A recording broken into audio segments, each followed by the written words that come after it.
Fomentemos el diálogo, aquí en tu programa, Entre Amigos y Conocidos. Quiero dar la bienvenida a Byron Cruz. Él es licenciado en Promoción y Cuidado de la Salud. Él nos saluda desde Santo Domingo de los Áchilas, si tengo bien entendido, y queremos hacer una prueba de comunicación porque este día hemos tenido complicaciones con respecto al Internet. ¿Qué tal, Byron? Hola, ¿cómo estás? ¿Me logras escuchar? ¿Me logran escuchar? Sí, te escucho bien, también te veo, así que, bueno, esperemos que se mantenga esta conexión. Hay un sonidito ahí, pero creo que es por tal vez el movimiento, no sé. Ya lo traté de estabilizar. Bueno, esa va a ser la primera lección del día de hoy. la paciencia y el positivismo. Buenos días, gracias por el espacio. Ya estoy saludando ya. Por permitirme poder compartir con ustedes un poco de las experiencias que considero yo que son positivas dentro del ámbito de la educación y, por supuesto, la educación en salud.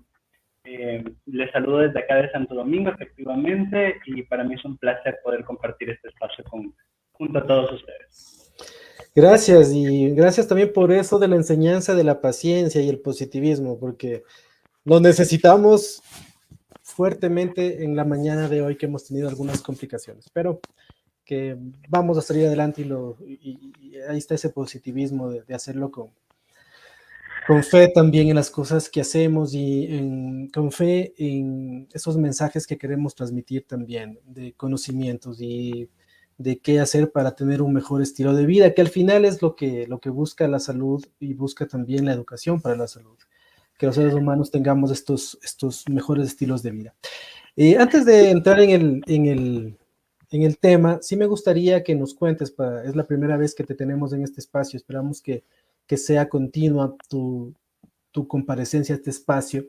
Cuéntanos un poco de tu formación, dónde estudiaste, por qué optaste por esta rama de la promoción en cuidados de la salud. Ya, perfecto, gracias por la pregunta. Mira, yo estudié en el Scotch en Riobamba. Un saludo a todos quienes me ven desde allá o me escuchan también a través de su radio. Y yo estudié en el Scotch la carrera de promoción y cuidados de la salud. Tengo una licenciatura en ello. Y la escogí básicamente porque los procesos formativos que yo he tenido siempre han estado relacionados directamente con la parte humana, ¿no? Con la parte de el apoyo, la ayuda y el servicio social, más que ayuda, el servicio social. Pero también estaba bastante involucrado otros aspectos de mi vida que me llamaban muchísimo la atención, como era el tema del arte, ¿no? Que es el tema de hoy. Y también algunas otras actividades, como era la gestión de recursos, de talento, quizás la administración, la gerencia como tal, y que yo decía, bueno, otras profesiones quizás me lo puedan ofrecer, pero no lo van a hacer de una manera tan directa como me lo puede permitir hacer esta...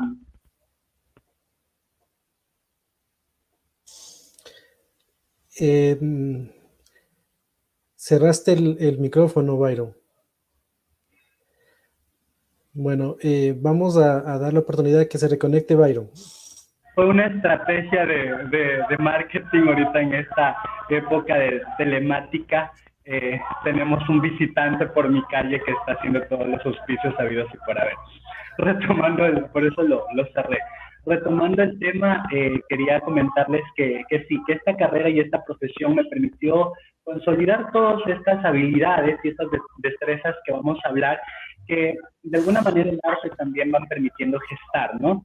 Entonces, la educación y la promoción para la salud es una herramienta valiosísima que no solo la debo tener yo y la debo desarrollar yo como parte de esta profesión, sino que todos los profesionales de la salud deberíamos incorporarla porque estamos llamados y obligados a esto, ¿no? Es decir, a la educación. Todos los profesionales de la salud tienen un llamado a la educación, a la modificación de algunos aspectos conductuales en las personas que van a permitir desarrollar hábitos saludables y condiciones que van a mejorar su vida, ¿no? Eso, bien. Byron, cuéntanos acerca de algunas experiencias al vivir en Riobamba durante tu formación y también durante tus estudios en la Escuela Superior Politécnica. Si nos cuentas un poco de tus experiencias, en una síntesis ahí de tu paso por Riobamba y por el Spoch. Bueno, fue algo complejo porque yo toda mi vida la pasé acá en Santo Domingo, hablando desde un tema de la experiencia personal como tal, ya que lo preguntas, fue algo complejo porque es adaptarse y readaptarse a todo, a una cultura diferente, a un clima diferente, a la alimentación y también a madrugar en ese frío. No sé cómo lo logran, pero sin embargo me pareció una experiencia gratificante. Ahora en el ámbito de los estudios, sí, me permitió relacionarme con otros ambientes que yo no estaban dentro de mi contexto habitual, como ahora, por ejemplo, ir a las comunidades indígenas muy, muy lejanas de Riobamba, visitar zonas de difícil acceso, zonas en las que no tenían agua potable, en las que tenían un sinnúmero de problemas de salud, y problemas en salud también. Ya voy a explicar cuál es la diferencia entre una y otra cosa.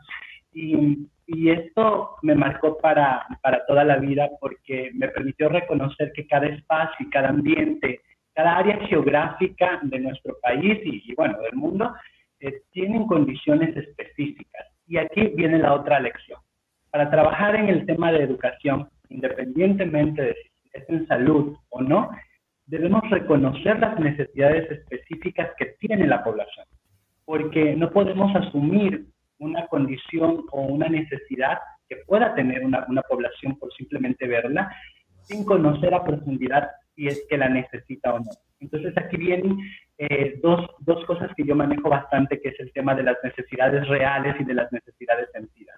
¿Qué necesita realmente esta población o qué es lo que siente que necesita la población? Entonces ahí existe una bivalencia, una convergencia de conceptos en los que yo debo como profesional analizar qué es lo que le conviene más a mi población. Y esto me permitió mucho la experiencia de la universidad identificarlo, porque yo decía, bueno, nosotros íbamos con un enfoque de un proyecto universitario a un sector y hablábamos y decíamos, bueno, yo considero que esta gente necesita necesitamos enseñarles cómo alimentarse, cómo hervir el agua, etcétera, porque tenían problemas gástricos por el consumo de agua. Pero ellos decían, no, nosotros queremos que nos enseñen otra cosa. Por ejemplo, queremos saber cómo mejorar las condiciones para que los cuyes tengan mejor paridad, por ejemplo.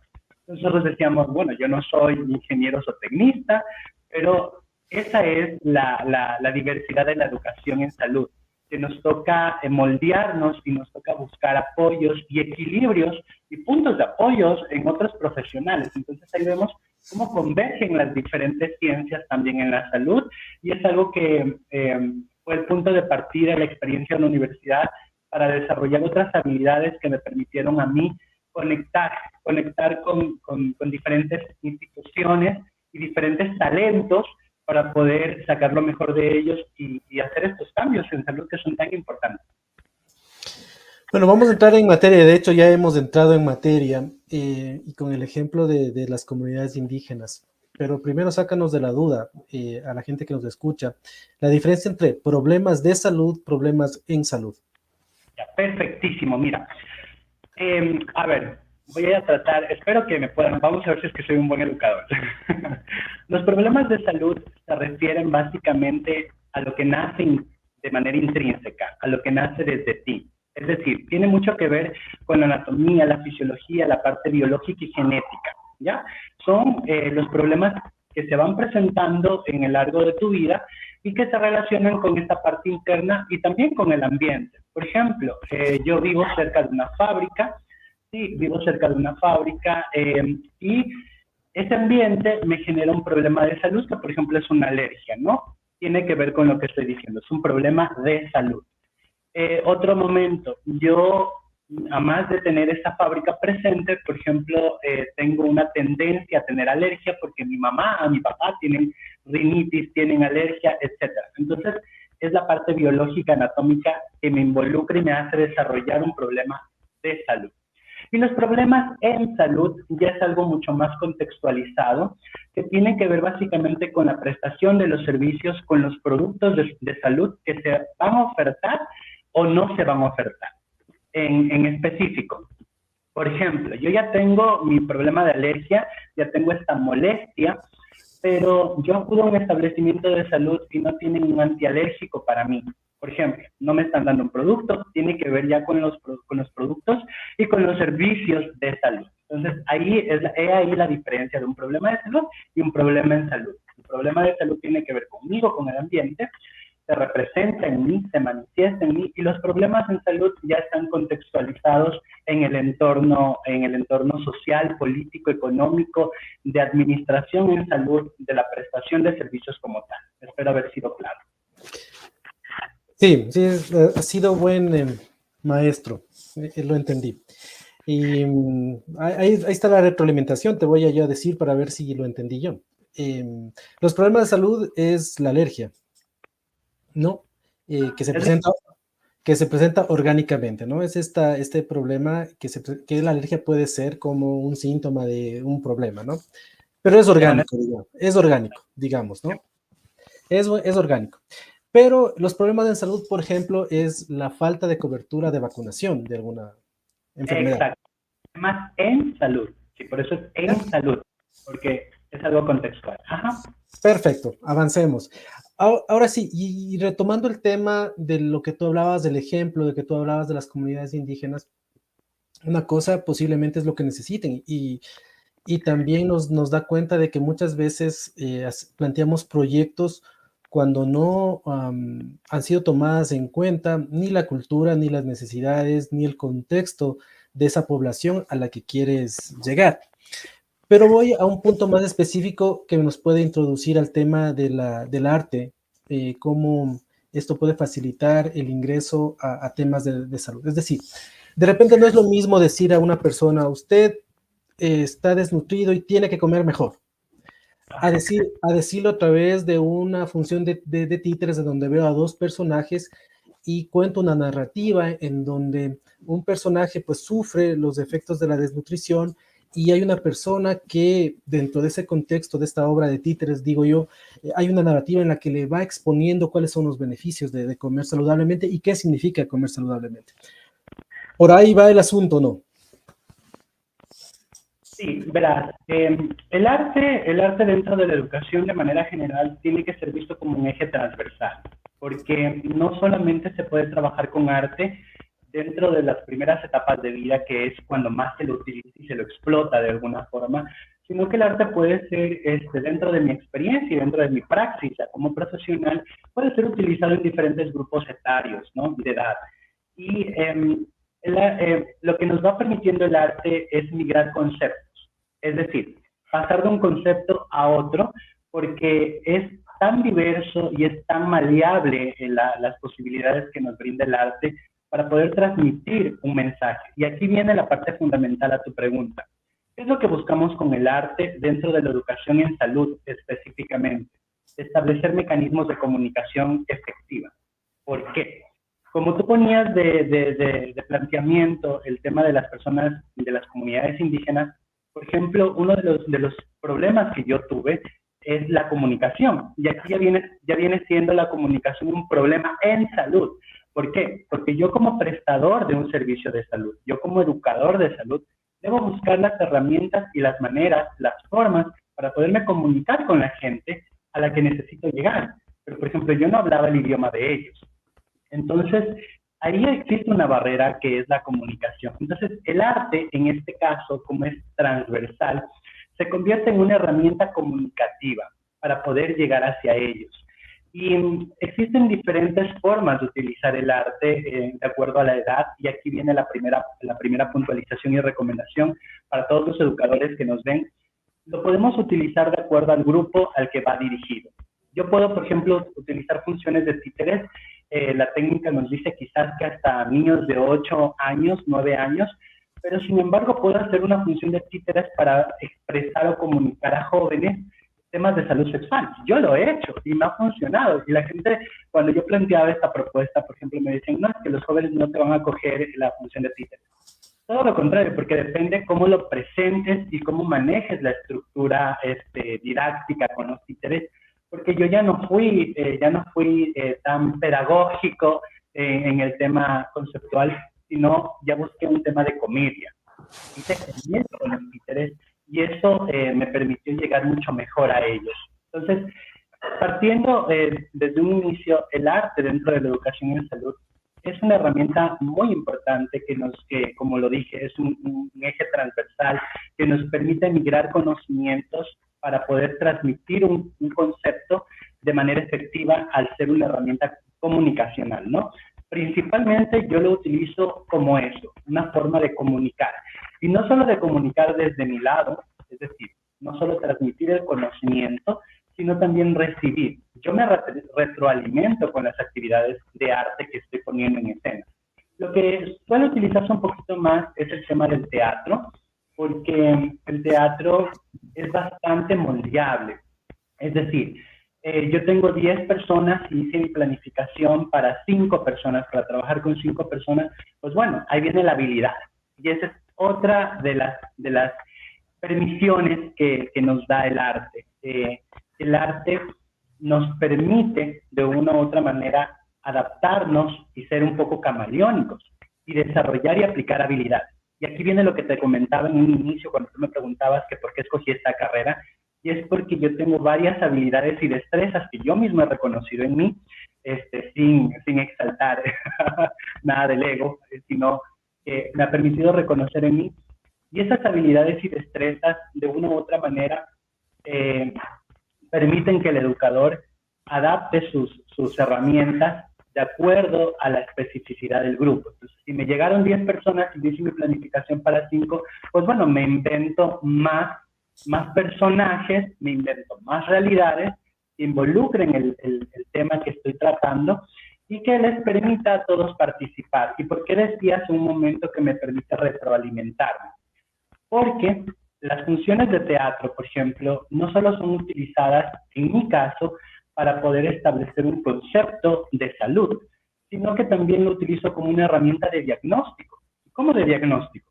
Yo les planteo la problemática en salud, les planteo el problema de salud y luego les ayudo o guío el proceso para que ellos desarrollen esa temática y ellos van manifestando, el grupo con el que estoy trabajando, van manifestando lo que ellos interpretan, quieren, sienten y desean sobre ese problema de salud. Entonces, yo voy reconociendo, voy haciendo un diagnóstico y digo, no, pues, vamos a hablar sobre drogas.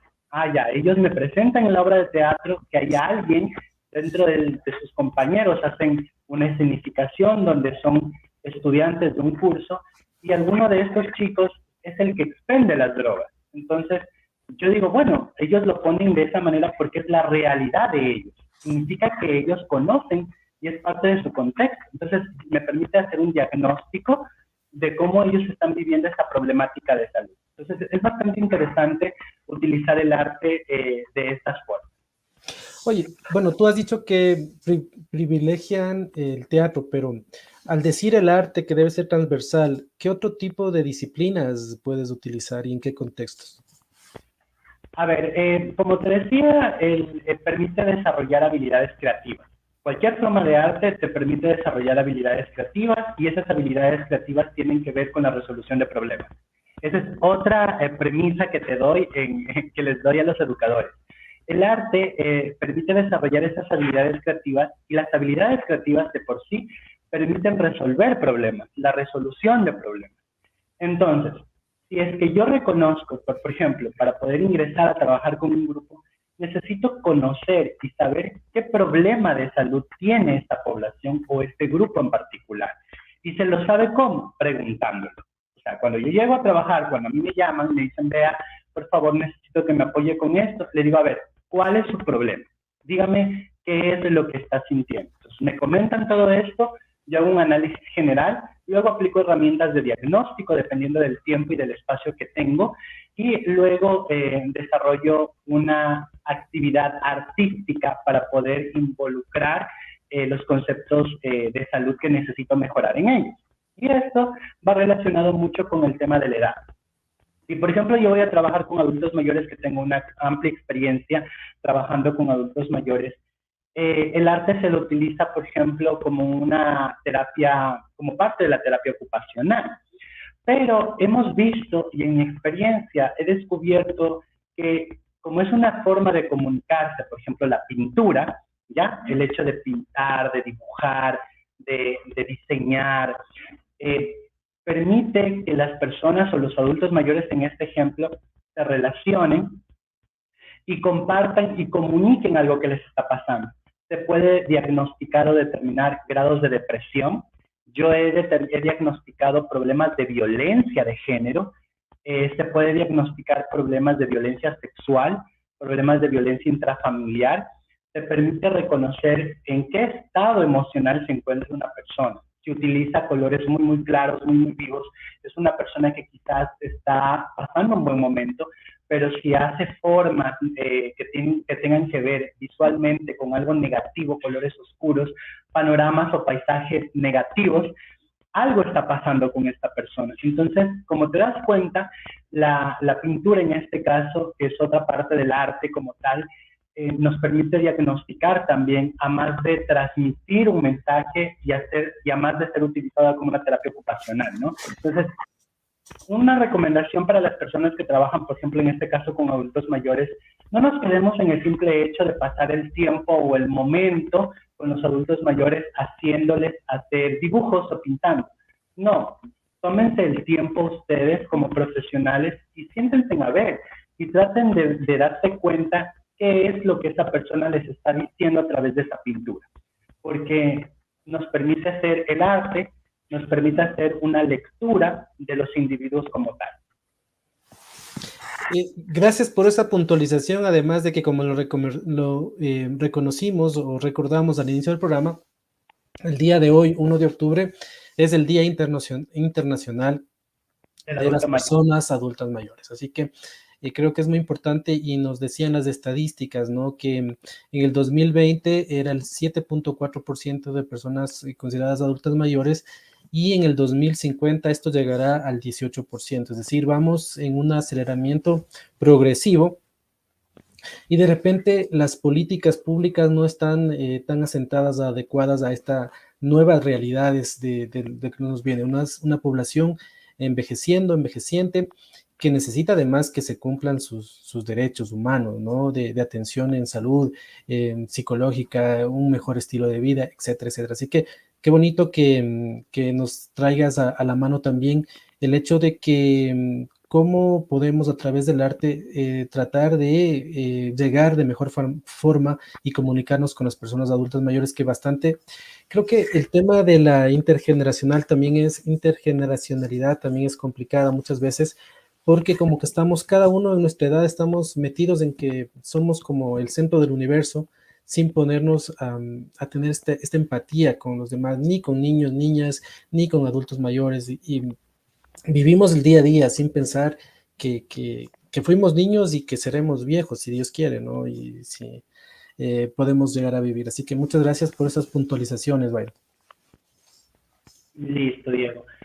Sí, comentarles que en mi experiencia, por ejemplo, con el arte dentro de la educación en salud y de salud, eso es un componente que nos ayuda, como les decía, a desarrollar estas habilidades y destrezas. Y algo que me he dado cuenta es que, por ejemplo, la utilización de la danza, y en adultos mayores, ya que nos metimos un poquito en ese tema, la danza como tal, en el adulto mayor, me ha servido para desarrollar en ellos una habilidad de comunicación.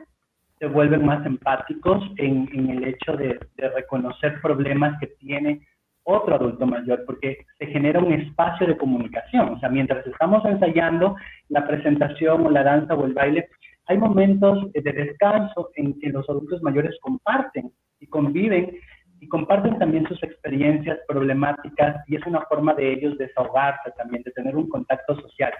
Miren lo importante que es el arte. El arte no solo permite, como les decía, este desarrollo de habilidades, sino también es un espacio de discernimiento y un espacio de contacto entre pares, porque están gente de su misma edad y ellos, cuando ya se cierra alguno de estos espacios, digamos que ya no vamos a hacer estas actividades, se sienten mal. Entonces, es importantísimo que los proyectos sociales vayan encaminados a generar estos espacios de convivencia en la que compartan los pares entre sí. Es sumamente necesario.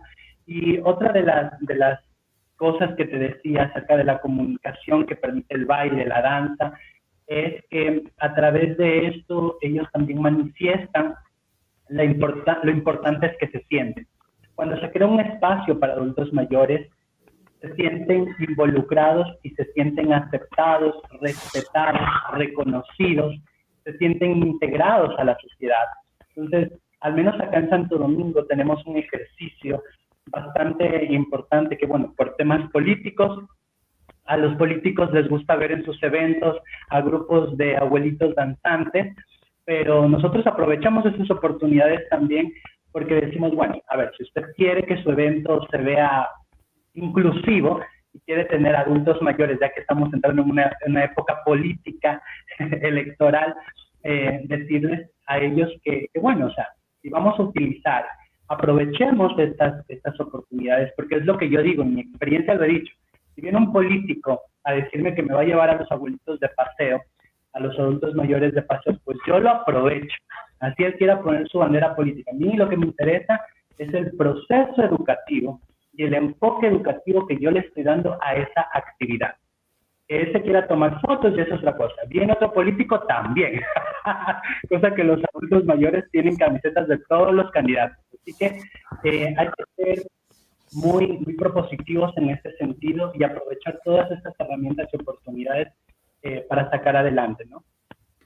Y yo solo complementaría que está bien, que sean muy democráticos y que se tomen la foto con todos y les regalen las camisetas que quieran todos. Y solo complementar el hecho de que ahí también es una forma de también hablar con estos políticos, estas personas que van a dedicarse a desempeñar algún cargo electoral, a decirles que está bien estas muestras, pero que también deben asentarse en estas políticas públicas que hablábamos a largo plazo, que es lo importante.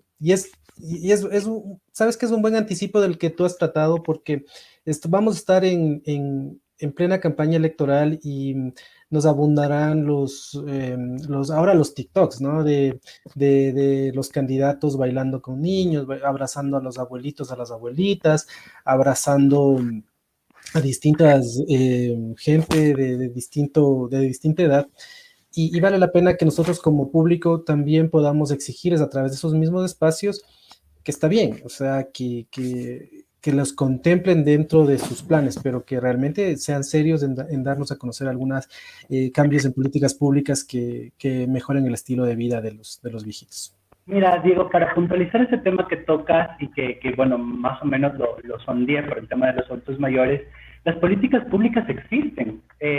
Si las revisamos a profundidad, las políticas están escritas. Y déjame decirte que Ecuador es uno de los países de Latinoamérica que tienen establecidas políticas públicas en salud y con enfoque intergeneracional muy amplias y muy específicas y que recogen las realidades. ¿Cuál es el problema? El problema es la ejecución. Yo he tenido varios contactos con entidades públicas por mis trabajos que he realizado y he reconocido que la falta de la experiencia de la parte técnica dentro de la entidad encargada y responsable de la ejecución de la política pública intergeneracional, que es el MIES, el Ministerio de Salud Pública, etcétera, tiene competencias tan amplias, empezando por el MSP, tiene competencias tan amplias, tiene tantos programas, tantos proyectos, que no abastece su parte técnica y no tiene una capacidad instalada, oportuna y necesaria. Y lo mismo pasa con el Ministerio de Inclusión Económica y Social.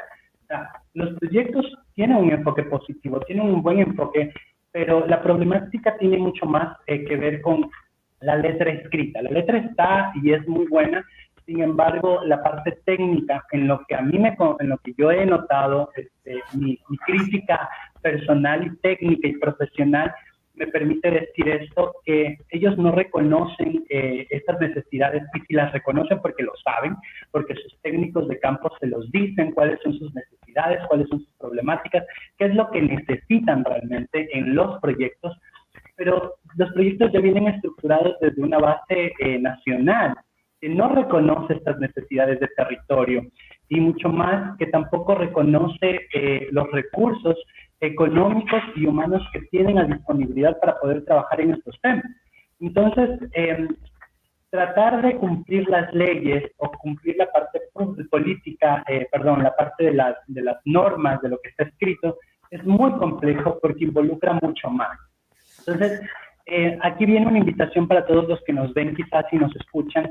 La invitación va dirigida a qué hace usted con sus adultos mayores y qué hace usted con sus niños, con sus adolescentes.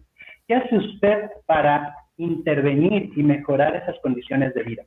Porque es muy fácil criticar, como yo lo estaba haciendo en este momento, pero ¿qué hacemos nosotros desde nuestro escenario para poder trabajar de manera personal? Por ejemplo, cuando yo converso con los adultos mayores ya de manera directa, los adultos mayores me dicen, conversan sus experiencias y sus cosas y dicen, créame que nadie me pone atención como usted.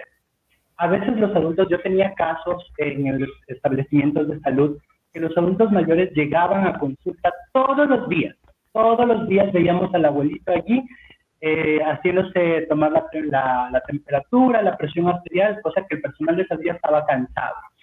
Pero lo que yo les decía, ya lo vio un psicólogo, ya conversó un psicólogo con el adulto mayor, ya tuvo atención psicológica, porque puede ser lo que él está buscando es atención. Quien sabe en su domicilio, en su casa, no tenga nadie que le preste atención. Y esto no solo se aplica para los adultos mayores que de alguna manera ya los olvidamos, sino también para los niños, para los adolescentes. Yo leía hace algunos años, en el 2018, UNICEF lanzó una advertencia al mundo. ¿Y qué nos decía UNICEF? Nos decía que debemos aprender a reconocer y a tomar en serio el criterio y la opinión de los niños. Entonces yo me ponía a remontar cuando yo era niño. Yo decía, yo era un niño que tenía mucha opinión, que tenía mucho criterio y que yo sabía lo que era bueno o no era bueno. Yo tenía, obviamente, dentro de los parámetros de la inocencia, ¿no? Pero yo podía ser crítico, yo podía decir, esta persona es esto, a mí no me parece lo que opina tal persona. Yo tenía una opinión de lo que en mi contexto y en mi realidad era posible. Entonces, la invitación de UNICEF también, la invitación que yo hago a las familias, es que aprendamos a reconocer las vivencias de los niños, las vivencias de los adultos mayores como válidas, que las aceptemos y que las empecemos a involucrar en las decisiones que tomamos dentro de la casa y dentro del hogar. Eso es fundamental. Tiene muchísimo que ver con el arte, por supuesto que sí. Una de las cosas que ocurre mucho en el tema de los adultos mayores, de los niños, es que por los miedos que estamos teniendo hoy en día, los familiares no les permitimos salir, no les permitimos ir a estos espacios, los proyectos con enfoque educativo, bien o mal, están creando. Talleres de teatro, talleres de danza, participaciones activas dentro de los ámbitos sociales de la comunidad. Va a haber una comparsa de la catequesis y yo no quiero que mi hija salga porque hay un muchacho que a mí no me agrada. Es decir, ¿cómo involucramos a los jóvenes o a todas las personas dentro de estos espacios que, como bien ya lo estoy diciendo, permiten desarrollar habilidades? Y no solo habilidades para aprender conocimiento, sino habilidades para la vida. Porque el hecho del arte te establece y te permite establecer dos cosas importantísimas, que son tener orden y disciplina. No existe mejor manera de enseñar orden y disciplina a las personas y a los niños que sea el arte. Si es que yo voy a enseñarle a tocar guitarra a un niño, le estoy enseñando a ser disciplinado y a tener un orden, porque tiene que seguir una secuencia, tiene que seguir unas notas y demás. Entonces, el arte también permite educar a los niños de esa forma y permite también tener un orden específico. Entonces, otra de las experiencias que les quería comentar a las personas que nos escuchan y nos ven dentro del ámbito educativo, no releguemos a estos jóvenes que son un problema en clase. Cuando tú vas a hacer una intervención educativa en salud o en lo que sea, siempre tenemos jóvenes que de una u otra manera son un problema. Es el que hace relajo, el que lanza papeles, el que hace bulla, el que hace mofa, burla. Aprovechemos esas habilidades que tiene de conectar con los jóvenes, ese liderazgo que está siendo transmitido de manera negativa, e involucremos los procesos educativos que estamos realizando.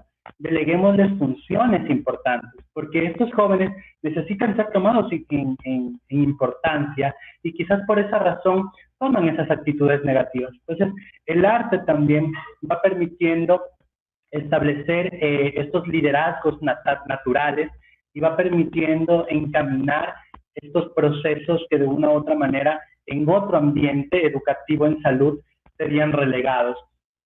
Lo que yo he visto de algunos colegas, de algunos profesionales, es que dicen, vea joven, estoy hablando de salud sexual y reproductiva, deje de burlarse, usted no tendrá eso, etcétera, etcétera. No, lo que debemos hacer es involucrar. Por eso los procesos de arte dentro de la educación en salud nos permite ser camaleónicos, ser como un pulpo, analizar, desarrollar estas habilidades y destrezas para identificar cuáles son los posibles aportes y puntos de apoyo que yo puedo tener en estas personas, ¿no? Entonces, hablando de manera general. Yo quiero agradecerte porque nos has dado un contexto importante acerca del uso del arte como herramienta en la educación para la salud. Nos has dado varios ejemplos, también algunas recomendaciones y consejos, no solamente a educadores, sino también a nosotros, al común que interactúa diariamente con niños, con niñas, con adolescentes, con personas de la tercera edad, adultos mayores, y creo que es muy importante eso, tener conocimiento para actuar, porque si de repente tampoco nos podemos escudar en la falta de conocimiento, porque ahora hay tantas herramientas, están a disposición de un clic, cursos, información. La falta de conocimiento no puede ser un escudo, pero creo que es importante estos espacios también para que la gente vaya motivándose a buscar esos datos y esa información. Y a ti, gracias.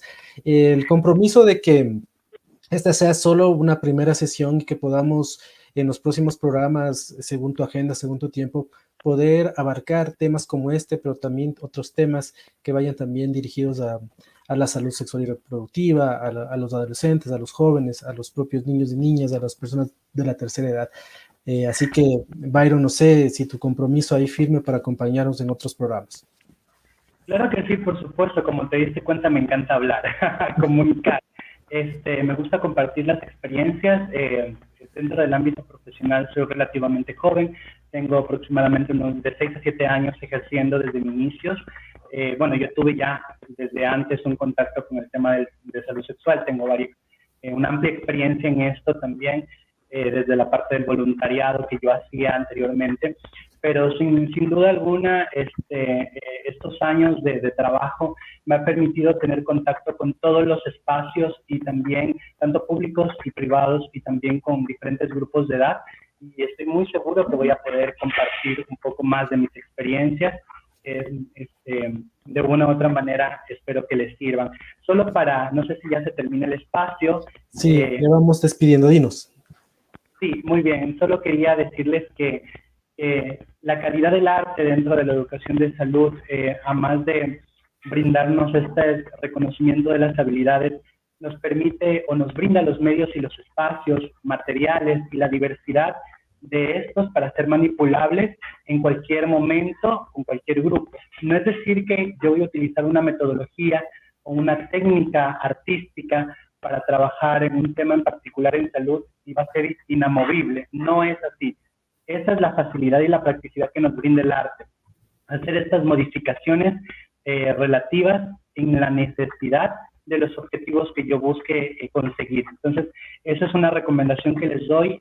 Tengan una mente mucho más abierta, sean creativos, sean propositivos y de alguna forma aprendan a moldar las cosas a las necesidades y no ustedes a lo que hay. Un gusto. Un gusto, solo que no te vayas porque te voy a leer un saludo de nuestra querida amiga Genoveva Ponce, que te dice: Byron siempre se destacó por su capacidad de comunicarse y su generosidad para difundir cuanto sabe. Así que te transmito este saludo de ahora volvernos a encontrar por este espacio. Estoy seguro que en algún momento nos veremos por allá en sus eventos de teatro. Me encanta la posibilidad de poderle saludar. Listo, Byron Cruz, él es licenciado en promoción y cuidados de la salud, que ha estado esta mañana accidentada de internet en nuestro programa, pero que la hemos salido adelante. Gracias Byron, y estaremos conversando contigo en las próximas emisiones. Muy amable. Un gusto y un placer orgásmico comentar contigo. Saludos, nos vemos, hasta luego, en la próxima oportunidad. Gracias a Byron, gracias también a quienes se han comunicado, a María Isabel Bastidas, que nos felicita por la entrevista, y a todos a quienes han permanecido conectados a través de Radio Río y de las redes sociales. Quiero comentarles que todos los programas y más noticias de lo que se hable en este espacio, ustedes pueden revisar en la página web entreamigosyconocidos.com, así que si como sucedió hoy falla el audio, pues ahí tendrán un detalle de lo que se ha conversado con nuestros entrevistados para que ustedes puedan leerlo, releerlo, analizarlo. Así que entreamigosyconocidos.com es el lugar donde están centralizados todos nuestros programas y también subimos continuamente información de lo que sucede en este espacio. Con esto quiero agradecerles más que nunca por la paciencia que han tenido en esta mañana, como he dicho, algo accidentada por el tema de internet, pero que espero que lo hayamos sacado adelante. Con esto quiero decirles gracias. Volveremos a vernos después del feriado y será si es que Dios quiere. Hasta la próxima.